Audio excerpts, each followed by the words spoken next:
If you're looking to make money this summer with cleaning, Airbnb cleaning is it. It's peak season. People are ready to take vacations, book their Airbnbs.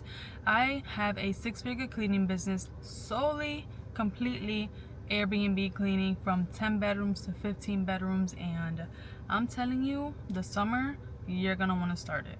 All I had when I started was a cleaning experience. I had just recently lost my job, so I barely even had money to buy supplies. It was just minimal stuff that I was getting in the beginning, but that got us to where we're at now. If you guys want more information on how exactly I got started doing Airbnb cleaning, I have another video, so I'll link it down below. But let's get started on how you can make money this summer with cleaning. Why Airbnb cleaning is perfect for summer. First one, I already mentioned it, peak season. Depending on the area you're in, it can be good all year round, but usually people go on vacations in the summer when the kids are off. Then during September, when the kids are going back to school, that's when it's most likely dead. Like, we're in a gray area with Airbnbs, and September is our worst month, but we still get consistent bookings because of the area we're in. So just keep that in mind. Hosts need reliable cleaners. Sometimes the guests won't check out until later than they were supposed to, and they need a cleaner that's going to understand that and is going to be okay with that, because you can't just kick the guest out. You can't kick the guest out. Maybe the guest wants to stay another night and they told the property management last minute. They're going to want a cleaner that understands that. So reliability is super important when it comes with Airbnbs. Another reason why Airbnb cleaning is perfect for the summer is because you can get started with little experience, little to no experience. All you need is just that attention to detail. You do need attention to detail, and if you cover everything, everything's gonna come out good. So of course, comes with practice, and cleaning isn't just cleaning. I hate when I'm like hiring or I'm interviewing and they tell me, oh yeah, I can do it, I don't have experience, but you know, cleaning is cleaning. No. Not here. So you do need a little bit of that like attention to detail, but you learn as you go. And if, once again, if you cover everything, everything should be good. Another thing is less competition. Not everyone can have Airbnbs. Not everyone enjoys Airbnbs. Airbnbs is like another type of business. It's not just a cleaning business. It's just the scheduling is a little bit kind of weird sometimes if you solely have Airbnbs. The cleaning is a different type of cleaning. The pricing is very different compared to commercial or residential. It's just a whole different ballgame. But less competition. What do you need to start? Pretty simple. A phone to contact your clients, a car to get from A to B to C to D, and cleaning supplies, of course. So some people, they find their little like hacks of making cleaning supplies when you first start, but I recommend to at least just buy something cheap. Go to Dollar Tree, find some little stuff there. You don't have to go crazy. As long as the finished result is good, doesn't matter what you're cleaning with. Of course, make sure you're not mixing weird chemicals together, because that could be dangerous. But pretty simple. Phone, car, cleaning supplies to start. Boom, that's it. Another thing you're gonna want to need is a checklist. So you could create a checklist on like Canva, or you can find one online. I'm gonna link the one that I use for my cleaners down below in the description if you guys want to use it. But a simple checklist, that's it. Like that, you don't miss anything, because you're gonna be putting out like toiletries, toilet paper, paper towel, dish sponge, and sometimes you can forget that. So a checklist is really good to have. Another thing is basic understanding of what a turnover is, what a back-to-back is. You're gonna want to know these little terms before stepping in, like that you know exactly what you're doing and when to do certain things. So on back-to-backs, those are quicker cleanings because guest check out at 10, and guest check in the same day. So that day you don't want to really deep clean, scrub, and go crazy in that house. You want to do a good job, but a quicker one. And then when it's a regular turnover, you want to kind of focus on stuff and know you're going to be there a little tiny bit longer than you were on a back-to-back. So us, for our turnovers and our back-to-backs, on back-to-backs we take the laundry, and on regular turnovers we wash everything in-house. Like that, we're not wasting extra money, we're not having to put a whole bunch of bags in our car. So it just, that's what we kind of do when it's a back-to-back compared to when it's a regular turnover, where no one's really bothering you if you're taking longer than expected.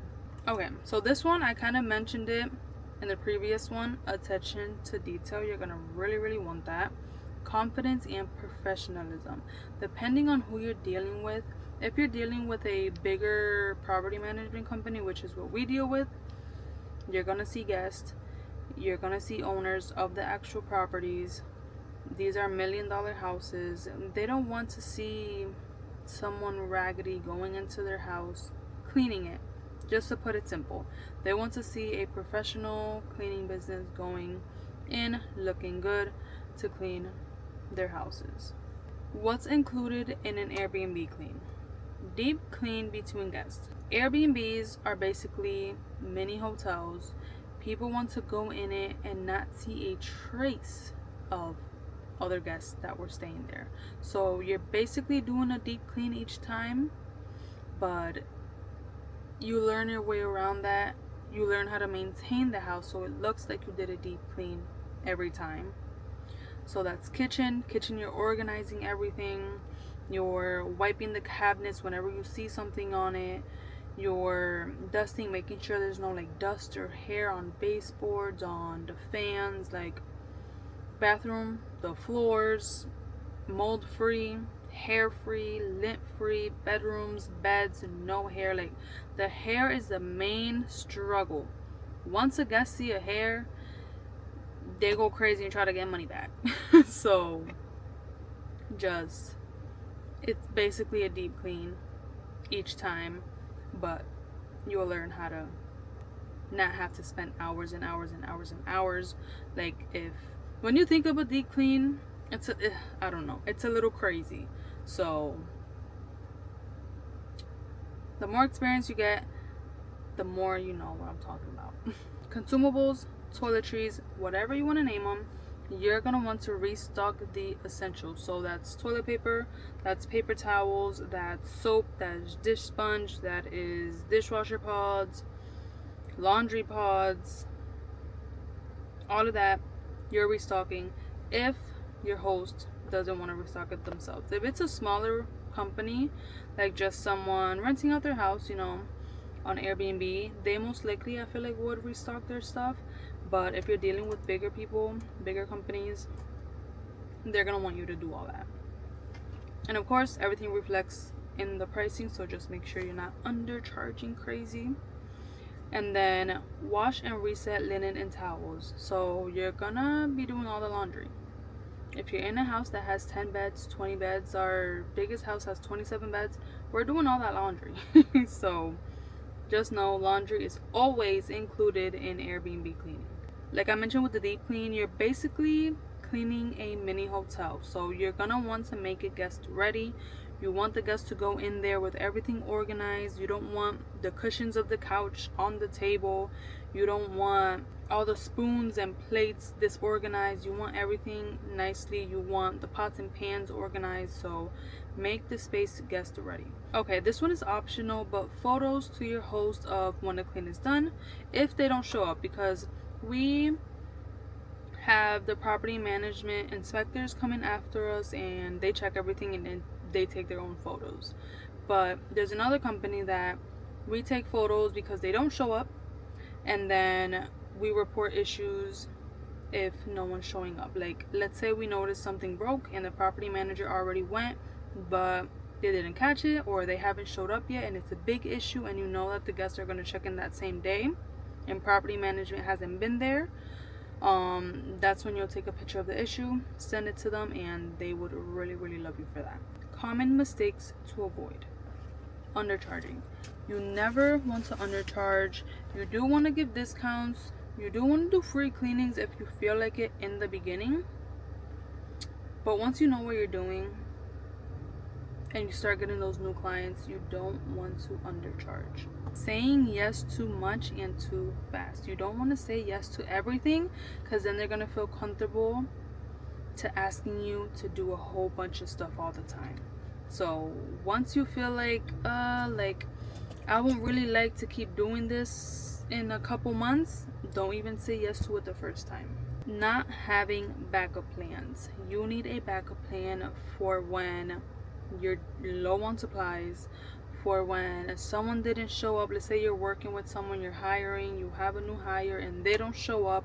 You want to have that backup person, the backup supplies for emergencies. Like, you just want to have backups for everything, because you need to get that house done, and it's not going to look good if you're not able to get it done. Especially with Airbnbs, they assign you to the house, so they don't want to keep looking for different cleaners. They're always going to need a cleaner because they don't know when the house is going to get a booking. So you're assigned to that house.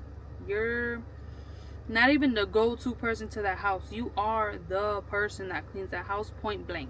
Okay, so just have great communication with the clients. Have a great clean, because they need to love you enough to give you more houses if they're a growing Airbnb cleaning company.